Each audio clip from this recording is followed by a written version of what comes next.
जय गुरु जी। शुक्राना गुरु जी। सारी संगत को जय गुरु जी। संगत जी, आज मैं आप सबको 21वीं अष्टपदी के पहले पद के बारे में बताऊंगी। इस अष्टपदी में परमात्मा के निर्गुण और सर्वगुण के बारे में उपदेश है। इसके साथ ही गुरु साहिब जी ने हमें समझाया है कि जो मन परमात्मा से जुड़ता है वे कैसा हो जाता है और जो मन माया से जुड़ता है वे कैसा हो जाता है। तो इस पूरे विचार को गुरु साहिब जी की कृपा से समझने का प्रयास करते हैं। पर सबसे पहले इस अष्टपदी के श्लोक को पढ़ते हैं। श्लोक: सरगुण निर्गुण निरंकार सुन समाधि आपन किया नानका आपे ही फिर जाप। परमात्मा। दुनिया के लिए परमात्मा एक ऐसी पहेली है जो किसी को समझ नहीं आती, लेकिन भक्तों को उसका पूरा ज्ञान होता है, इसलिए वे उसके लिए सब कुछ कुर्बान कर देते हैं। गुरु साहिब जी इस श्लोक में समझाते हैं कि निरंकार वे खुद सर्वगुण भी है, भाव सभी गुणों का मालिक, और निर्गुण भी है, भाव सभी गुणों से परे भी है, जगत को बनाने वाला भी है, उसको चलाने वाला भी है। वे सब कुछ बनाकर उसमें बसा हुआ भी है और वे इन आँखों से दिखता नहीं, लेकिन सर्वगुण निर्गुण से भी पहले परमात्मा था। जब कुछ नहीं था तब वे शून्य समाधि में था, भाव जब जगत नहीं बना, जब उसके मन में उसे बनाने का विचार था तो वे शून्य में था, शांत था। चारों तरफ केवल सन्नाटा था, हवा तक नहीं थी, चांद सितारे तो दूर की बात है, वे केवल अपने आप में टिका हुआ था। हे नानक, जब निरंकार के मन में जगत बनाने की बात आई तो निरंकार प्रभु ने स्वयं ही सृष्टि रचना की, फिर स्वयं ही जीवन द्वारा जाप करता रहा। संगत जी, दोनों पंक्तियों में से पहली पंक्ति में जगत से पहले और दूसरी पंक्ति में जगत बनने के बाद की, तो पूरी कथा को समझने के लिए अष्टपदी को पढ़ते हैं। अष्टपदी: जब आकार ई कछु न दृष्टेता, पाप पुण्य तब कहते होता।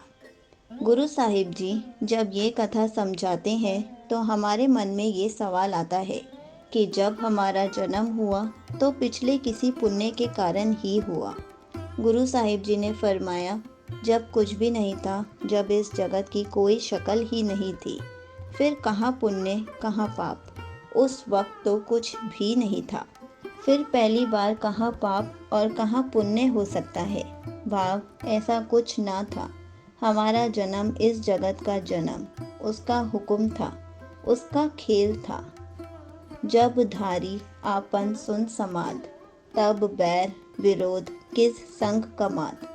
जब वे परमात्मा सुन में था, सभी पहले जब कुछ ना था, जब निरंकार सुन की अवस्था में था, कहाँ बैर था कहाँ विरोध था, किसके साथ बैर विरोध होता था या कमाता था, जब है ही कोई नहीं। संगत जी, कुछ लोग निरंकार को बैरी कहते हैं कि वे सब विनाश करता है, इसलिए वे सबका दुश्मन है, पर नहीं, परमात्मा निर्वैर है, उसका किसी से क्या बैर। गुरु साहिब जी फरमाते हैं कि निर्वैर के मन में बैर नहीं है, वे तो शुरू से ही प्रेम से भरा है। जो उसके साथ जुड़ता है, जो मन उसके साथ एक हो जाता है, वे भी बैर विरोध से दूर हो जाता है, क्योंकि सेवक वैसा ही बनता है जैसा वह खुद है, निर्वैर। जब इसका बरन चिन्ह ना जापत, तब हरक सोग कहू किसे भी आपत। हम खुशी और गम को भी कर्मों से ही जोड़ते हैं कि ये खुशी गम हमारे पिछले कर्मों से मिले हैं, पर गुरु साहिब जी फरमाते हैं कि जब ये जगत ही नहीं था, जब इसका कोई वर्ण भाव रंग नहीं, जब ये है ही नहीं था, कैसे किसी को लग सकती थी। खुशी या गम पहले नहीं आई, पहले जन्म हुआ, बाद में हमने जीवन को जैसे बनाया वैसे बनता गया। इसलिए अपने कर्मों का दोष किसी और को ना दें, खुद जिम्मेदार बने। जब आपन आप पार ब्रह्म, तब मोह कहा किस होवत भरम। जब पार ब्रह्म अकाल पुरख वे खुद ही खुद था। जब इस जगत में कोई नहीं था, जब कुछ बना ही नहीं था, तब मोह कहाँ से हो सकता था और ब्रह्म कहाँ से हो सकता था।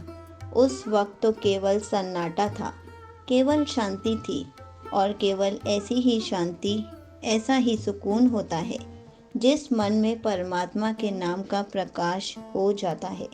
उसके मन में भी ना मोह रहता है, ना कोई भरम रहता है। मन उसे सुन अवस्था में पहुंच जाता है, जहाँ पर कोई ऐसा विचार नहीं आता जो प्रभु के हुक्म से विपरीत हो। आपन खेल आप वर्तीजा, नानक करने हार न दूजा।